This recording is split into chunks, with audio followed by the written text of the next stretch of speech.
What's going on, everybody? Welcome back to another weekly Guild Stats video for SimpleMMO. This week we'll be covering 28 May through 5 June of 2023. Of course, that means that was the previous week from the week that we're currently in. If you're watching this video when the video first comes out, but always got to clarify because there's always some type of confusion, but it is what it is. So let's just get into this, right? Let's get into the guild details here. So let's focus on the newly active guilds first. What we have here is a total of 6 newly active guilds since version 9.0 when that first came out back in 2021, if you can believe that. All of these guilds are all fairly new. None of them are old school guilds coming back this week. So we got basically all new guilds here. Nothing too crazy here. I like the team names. Team Peace, maybe to represent TPC or the Peaceful Crusade, as they've fallen a little bit. DSP Blackmail is an interesting name. The Merchants Guild, maybe there will be another Merchants Guild coming around. Yeah, that's about it. Nothing too special. We'll see what happens to them. Most of them, honestly, aren't going to make it too far. That's just how it is in the game, unless they grind real hard. So good luck to everyone, to all those guild leaders. I hope to see you succeed. Now, moving over to the right, we have the deleted guilds. They've all gone to guild heaven or hell, depending on who you're asking. Slaughterhouse and Aurorian Hell. We both, speaking of hell, we covered these before. Aurorian Hell is actually really new and no longer around. So the guild leader for Slaughterhouse went over to the Forest. Makes sense. It's a top-notch guild right there. And then Aurora went to Indonesia, which we saw on the PVE section of the top 10 PVE guilds last week. So that's interesting. It seems like it could be an up-and-coming guild, maybe. We don't know yet. We'll have to keep our eye out on them. Who knows? But that's it for the guild details. Let's get into the dashboard itself, the SimpleMMO Guild Stats, right? So let's focus on that top bar here.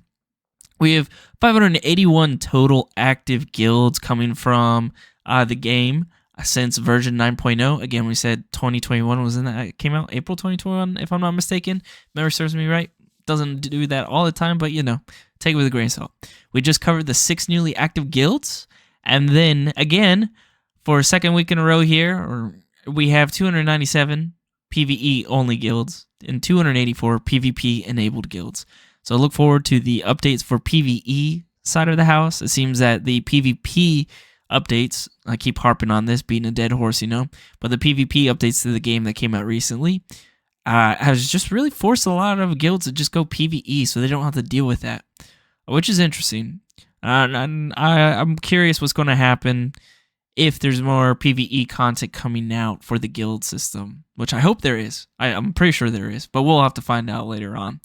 Now, let's get into it. The top 10 PvP guilds. You have WolfBlood conquering first place with 22 mil. That's really impressive. Babel with that 18 mil and Force with that 15 mil. There's a good chance that this, obviously the weekly guild stats goes into that seasonal guild leaderboard as well, right? WolfBlood is really fighting the top tier guilds, the top 2 guilds right now. Babel and the Force need to put in some work because WolfBlood is clearly coming for them. Heaven and Hell with that 6 mil, Rain Factory with that 6 mil, Murder the Universe, Merryman of SimpleMMO. I'm sure they're going to continue to climb that seasonal guild leaderboard, which we'll showcase on our stream. Golden Arrow is actually at 5 mil this week, so that's cool. Prostor and Still Friendly. So common occurrence of the guilds right here that you normally see. Biggest thing here is that WolfBlood is on top with that 22 mil. That's exciting to see.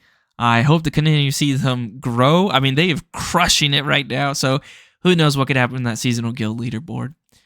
Now, let's move on over to the top 10 PvE guilds. We have Radiant Dawn with that 2.8, Ingles Mod again with that 1.9, Solid Step with that 1.1, and Manatee's Cove with that 1 mil. That's 4 guilds that are able to hit or break that 1 mil PvE barrier that we've been discussing about for the longest time since weekly guild stats came out.